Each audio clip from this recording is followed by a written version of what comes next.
Siemanko, tutaj Anioł. Ostatnio zasypaliście mnie gradem pytań odnośnie Rise of Kingdoms.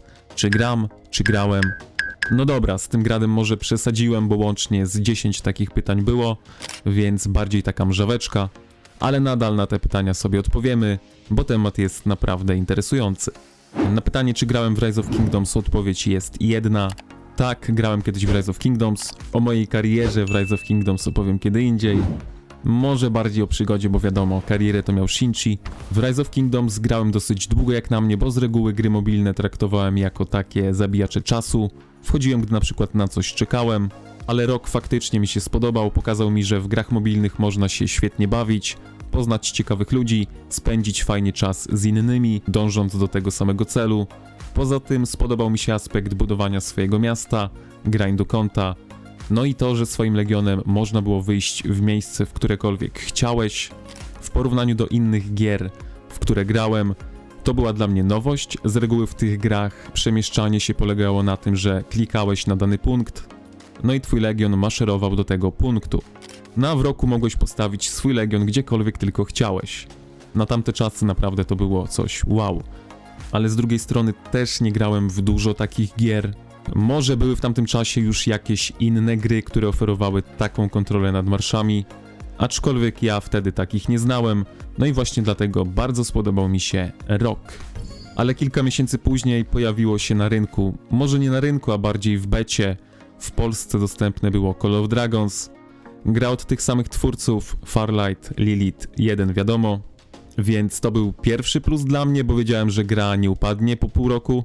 Nie jest to jakieś Small Indie Company zarejestrowane gdzieś na Cyprze. Mówię sobie, czemu nie spróbować?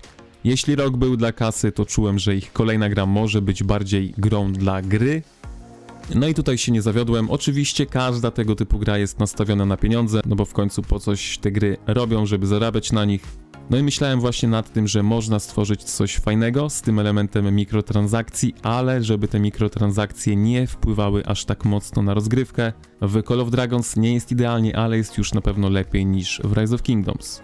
Dla mnie potwierdzeniem moich słów jest tutaj konto, którym operuję, które jest w 100% free to play.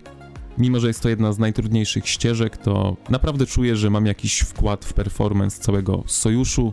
No a to, że kod jest tańszy od roka, to też nie jest jakaś tajemnica. No i to nie są moje słowa, bo ktoś powie, że ja tutaj nic nie kupiłem, to skąd mogę wiedzieć? Są to słowa ludzi, którzy kupują sobie różne rzeczy. Ja nie mam osobiście powodu, by im nie wierzyć, ale to, że kod jest tańszy od roka, to nie był główny element, który spowodował moje przejście na Call of Dragons. Bo i tu, jeśli sobie coś kupisz, to będziesz miał to szybciej. Mówiąc o czymś, mam na myśli na przykład jednostki T5, najsilniejsze jednostki w grze. Elementy, które faktycznie wprowadziły mnie na drogę Call of Dragons, to było m.in. to, że łucznicy strzelają z dystansu, tak niewiele, a tak cieszy. Różnica między feelingiem walki między rokiem a kodem dla mnie to nie była ziemia. Jakbym miał wrócić do walki rodem z roka, gdzie walka polega na przytulaniu się do siebie, to bym chyba sobie darował. Chociaż na tamte czasy rok wyprzedzał nawet pod tym względem resztę gier. Ale tak jak mówię, walka dystansowa w połączeniu ze spowolnieniem piechoty, dodajmy do tego artefakty, które ogłuszają, dają nieśmiertelność na kilka sekund, teleportują cię gdziekolwiek, naprawdę coś pięknego. Może pojawić się argument, że w rok jest więcej cywilizacji, ale tam każda cywilizacja jest tak naprawdę taka sama. Jedyne różnice tkwią w bonusach, jakie dana cywilizacja daje. W Call of Dragons, mimo że póki co mamy 3 frakcje, chociaż czuję w kościach, że 4. frakcja zbliża się wielkimi krokami, to tutaj każda jednostka wygląda inaczej i daje inne bonusy. O jednostkach latających nie muszę wspominać, bo otwiera to całkiem nowe, strategiczne możliwości. Także jednostki i system walki to wystarczyłoby mnie przekonać na Call of Dragons, no i rozgrywka nie jest skupiona na rally i garnizonach, więc moja rola nie sprowadza się tylko do uzupełniania rally, do uzupełniania garnizonu. Mam większą kontrolę nad tym, co się dzieje na polu walki, ale tak naprawdę im dalej w las, tym było jeszcze lepiej. Wiadomo, w trakcie walki pojawiają się ranni i martwi, tak? Otóż nie, w Call of Dragons jednostki nie giną podczas zwykłej walki na open fieldzie. Pojemność szpitali jest ogromna, wręcz nielimitowana, jeśli bardzo się uprzeć. A zwykli ranni? Tutaj z pomocą przychodzi nam darmowe leczenie w postaci eliksirów na dzień. Na dzień możemy uleczyć daną ilość jednostek, a to znaczy, że nie musimy mieć 6 kont farm, żeby po prostu grać w grę. Szczerze, to był mój największy problem w Rise of Kingdoms, że gra wręcz wymusza na nas, żebyśmy mieli kilka farm. Dla mnie prowadzenie farm nie jest ani przyjemne, ani ciekawe. Niestety w Call of Dragons również istnieje to zjawisko, ale skala jest dużo mniejsza. Między innymi z tego względu, że nie każdy surowiec da się tutaj przesłać lub zrabować. Ja na przykład od początku gry tak naprawdę tułam się tylko z jedną farmą i jeszcze mi się nie zdarzyło narzekać na surowce. Kolejnym plusem dla mnie było to, że podczas zerowania w Call of Dragons tak naprawdę nie wyzerują cię do końca, no bo hej, masz nielimitowane szpitale. Oczywiście stracisz jakiś procent jednostek, ale to jest nic w porównaniu z Rise of Kingdoms. Czy to wszystko znaczy, że spalenie gracza jest niegroźne? Spalenie gracza na KVK jest mimo wszystko groźne dla przymierza, bo takie spalenie może cię wykluczyć z walki na kilka dni, no a wiecie jak to jest w czasie KVK.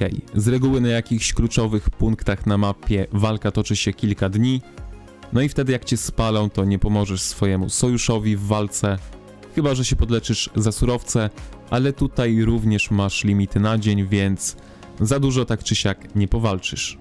Dlatego jeśli poświęcisz na grę dużo czasu, pieniędzy i chcesz sobie zrobić przerwę, albo po prostu coś się wydarzyło w twoim życiu i nie mogłeś się zalogować, to tak naprawdę w Call of Dragons masz do czego wrócić. Dla mnie to był naprawdę ogromny plus. To trochę tak jakbyś grał w CS-a, masz jakiegoś drogiego skina, grasz nim, zabili cię, podbiega typek, podnosi twojego skinka, no i się okazuje, że tego skina już nie masz w ekwipunku, bo ktoś go podniósł.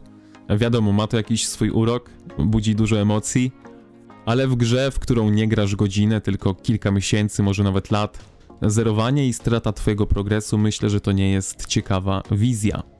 Element taki jak grafika pominę, bo ja patrzę na grę przez pryzmat tego, czy jest grywalna, a nie tego, jak wygląda. Wiadomo, kod jest nowszy, więc ta grafika jest lepsza, ale pod tym względem nie mam nic do zarzucenia do Rise of Kingdoms, bo też na grafikę nie narzekałem. Moim zdaniem obie gry mają problem w postaci migracji, chociaż tutaj również ogromna przewaga jest po stronie Call of Dragons. Tutaj jest to dużo tańsze. Nadal u nas nie jest kolorowo, ale jest dużo lepiej niż właśnie w Rise of Kingdoms. Sam bym ten system zmodyfikował, żeby było dużo taniej, żeby po prostu grać w grę, ale jakieś limity czasowe, jakieś ograniczenia na pewno bym zachował, żeby ludzie nie skakali tak z kwiatka na kwiatek. Bo nie oszukujmy się, brak takiej stabilności długoterminowo mógłby przynieść odwrotne skutki do tego, czego byśmy chcieli. No i co ciekawe, akurat w dniu dzisiejszym dostaliśmy kolejne informacje o tym, że deweloperzy ponownie obniżają nam ceny migracji, a to znaczy tylko tyle, co jest kolejnym plusem, że mimo wszystko słuchają swojego community. Wiadomo, nie mogą nas zawsze słuchać, bo jest tutaj konflikt interesów między graczem a twórcą, ale z reguły jak coś bardzo w tej grze zsie, to mimo wszystko nas słuchają. Nawet taki drobiazg jak reworki postaci to mały plus, który odbija się szerokim echem. Ja już nie pamiętam dokładnie jak to było w Rise of Kingdoms, ale pamiętam, że była pewna para Attila Takeda, która terroryzowała wręcz Rise of Kingdoms długi czas i nie było tam żadnych zmian.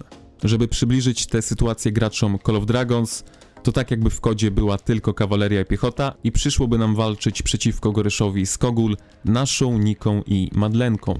To była mniej więcej taka skala, delikatnie mówiąc nieprzyjemna wizja, prawda?